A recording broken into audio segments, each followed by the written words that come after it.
Minorities के बारे में। तो माइनॉरिटी की अगर मैं बात करूं तो महाराष्ट्र स्टेट के अंदर, ये महाराष्ट्र स्टेट की बात हो रही है, it has nothing to do with the central admission. IIT, NIT, triple IT के अंदर भी माइनॉरिटी है, किस प्रकार मैं आपको समझाता हूं। और सेंटर के लिए, मतलब सेंटर के लिए भी है, स्टेट के लिए भी है। तो किसको माइनॉरिटी कहते हैं? माइनॉरिटी माने कि अल्पसंख्यक, माने जिसकी संख्या कम हो, उसे कहते हैं माइनॉरिटी। तो अपने यहां पर माइनॉरिटी में दो कैटेगरी आती है।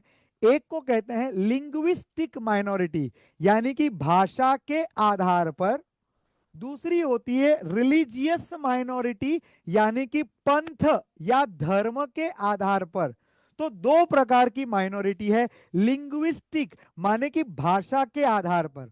उदाहरण देता हूं, महाराष्ट्र के अंदर गुजराती बोलने वाले, हिंदी बोलने वाले, तेलुगु, तमिल या अन्य कोई भी भाषा बोलने वाले जो लोग हैं, उन्हें माइनॉरिटी का दर्जा प्राप्त है। मतलब मराठी भाषा छोड़ के अन्य सभी भाषाओं को महाराष्ट्र में माइनॉरिटी यानी कि अल्पसंख्यक माना जाएगा। ऑब्वियस सी बात है, गुजरात में गुजराती को मेजॉरिटी और अन्य भाषाओं को माइनॉरिटी कहा जाएगा। वैसे हर स्टेट का इसी प्रकार होता है।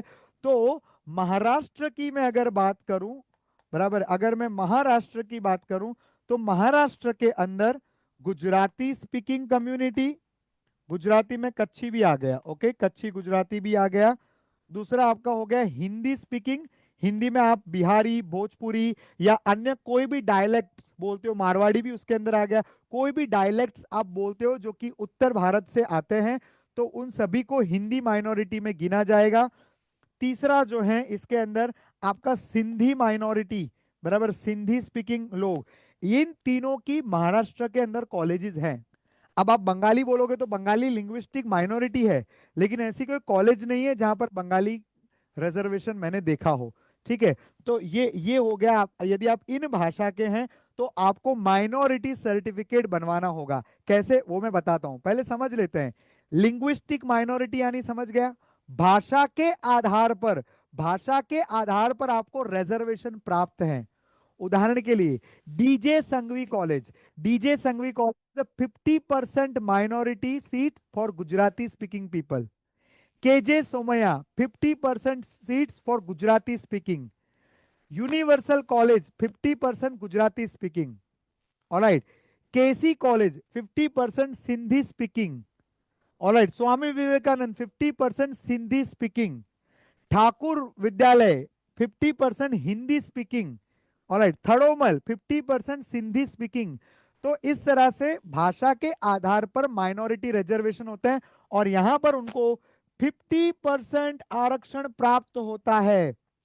तो यदि आपकी भाषा इनमें से कोई है तो आपको माइनॉरिटी, लिंग्विस्टिक माइनॉरिटी सर्टिफिकेट जरूर बनवाना होगा महाराष्ट्र में एडमिशन के लिए। लेकिन यदि आप नेशनल लेवल पे अप्लाई करना चाहते हो तो नेशनल लेवल पे कोई कॉलेज में लिंग्विस्टिक माइनॉरिटी नहीं होती। हालांकि रिलीजियस माइनॉरिटी नेशनल लेवल पे भी है, स्टेट लेवल पे भी है। उदाहरण के लिए, यदि आपका धर्म यदि आपका धर्म क्रिश्चियन है, यदि आपका धर्म जैन है, या आप इस्लाम फॉलो करते हैं, तो ये सारे धर्म, मतलब हिंदू धर्म छोड़ करके, बराबर है, इसमें सनातन हिंदू धर्म छोड़ करके बाकी जितने भी धर्म हैं, पंथ है, वो सभी के सभी रिलीजियस माइनॉरिटी ग्रुप में आएंगे। आई रिपीट, हिंदू सनातन धर्म को छोड़ करके, क्योंकि यह मेजॉरिटी उनका है, तो मेजॉरिटी हिंदू सनातन धर्म का रहेगा, तो वो मेजॉरिटी में आया। उसको छोड़ के बाकी जितने भी धर्म है वो माइनॉरिटी में आया, तो अल्पसंख्यक में आया। तो उनके लिए कॉलेज में स्पेशल रिजर्वेशन होता है। जैसे कि मैं कहूं IISMR जालना, जहां पर MBBS के लिए 50% आरक्षण है फॉर मुस्लिम कैटेगरी, यानी कि इस्लाम फॉलो करने वाले बच्चों के लिए। उसी तरह से Saint Francis college, father Agnel college, यहां पर क्रिश्चियन माइनॉरिटी होती है। सेंट जेवियर्स कॉलेज, तो क्रिश्चियन माइनॉरिटी, धर्म के आधार पर दी जाने वाली जो सुविधा है वो रिलीजियस माइनॉरिटी में आती है। Okay, so I hope both things are clear. Sir, sir मैं गुजराती भी हूँ और वो भी मुस्लिम हूँ, मतलब मैं गुजराती भी बोलता हूँ और मेरा रिलीजन भी मुस्लिम है। तो आपको दोनों माइनॉरिटी का बेनिफिट मिल सकता है, मतलब लिंग्विस्टिक माइनॉरिटी के लिए भी आप एलिजिबल हैं और रिलीजियस माइनॉरिटी के लिए भी आप एलिजिबल है। और इसके अलावा बौद्ध धर्म आप फॉलो करते हैं तो बौद्ध धर्म जो बुद्धिस्ट है वो भी इसके अंदर रिलीजियस माइनॉरिटी का बेनिफिट ले सकते हैं। ऑलराइट, और अगर रिलीजन के साथ साथ लिंग्विस्टिक माइनॉरिटी का बेनिफिट भी है तो वो भी ले सकते हैं। तो दोनों में से कोई एक भी हो सकता है, दोनों भी हो सकते हैं, बराबर है। लेकिन सर मैं हिंदू हूं, मैं मराठी हूं, तो देखो मराठी है तो महाराष्ट्र में तो लिंग्विस्टिक माइनॉरिटी नहीं मिलेगा। At the same time Hindu category में अगर आप आते हो तो आपको रिलीजियस माइनॉरिटी का बेनिफिट नहीं मिलने वाला। Okay, so this is about the minority reservation. But sir हम माइनॉरिटी में बिलोंग करते हैं, इसका प्रमाण कैसे दे? तो इसका प्रमाण दो चीजों से दिया जाएगा। पहला है आपका स्कूल लिविंग सर्टिफिकेट, माने कि आपके 12वीं की जो हाई स्कूल का जो लिविंग सर्टिफिकेट है, इनफैक्ट 10th पे भी रहा हो, लेकिन हमेशा याद रखो 10th का लिविंग सर्टिफिकेट आपने कॉलेज को दे दिया, अब कॉलेज आपको 10th का लिविंग नहीं देगा, 12th का लिविंग सर्टिफिकेट देगा। तो 12th का जो लिविंग सर्टिफिकेट होता है उसमें रिलीजन जहां पर लिखा रहता है, यानी कि धर्म या पंथ जहां पर लिखा रहता है, वहां पर मेंशन किया होता है कि आप कौन सा जो है पंथ या धर्म फॉलो करते हैं, वो उसमें लिखा रहेगा। ठीक है, सो लिविंग सर्टिफिकेट पे लिखा होना चाहिए। आप बोलेंगे सर मैं जैन हूं लेकिन मेरे सर्टिफिकेट पे नहीं लिखा है, नहीं चलेगा।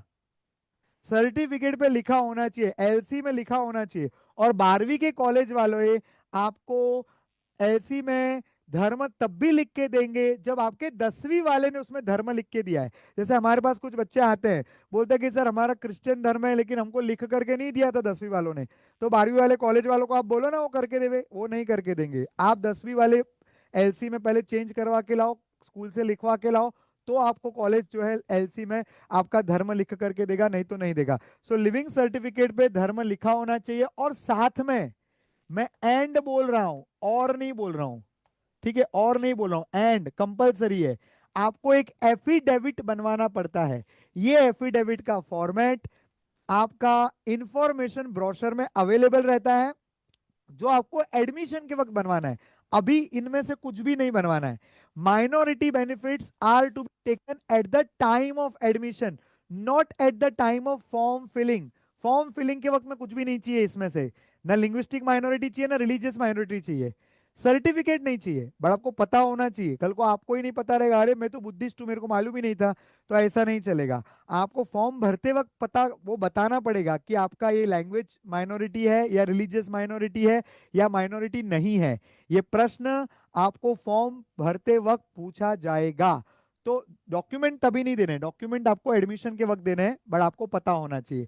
एफिडेविट का फॉर्मेट हमारी तरफ से भी आपको दे दिया जाएगा एडमिशन प्रोसेस के वक्त, बराबर है, अभी नहीं, अभी बनवाना भी नहीं है, उसकी वैलिडिटी भी नहीं रहेगी। आप वो बनवाओ और जिस दिन आपको देना है उस दिन खड़े खड़े आपको सामने सामने बना करके वकील के पास मिल जाता है। इसके लिए कोई महा ई सेवा केंद्र नहीं जाना होता है। वकील जो भी रहते हैं, जो नोटरी करते हैं, वो लोग एफिडेविट आपको बनवा के देंगे। उनके पास फॉर्मेट रहता भी है, आपको ये फॉर्मेट एनेक्जर फॉर्मेट नहीं दिया आपने तो भी चलेगा, बराबर, they will make it and give it to you. Okay, so ये दो सपोर्टिंग डॉक्यूमेंट लगते हैं माइनॉरिटी प्रूफ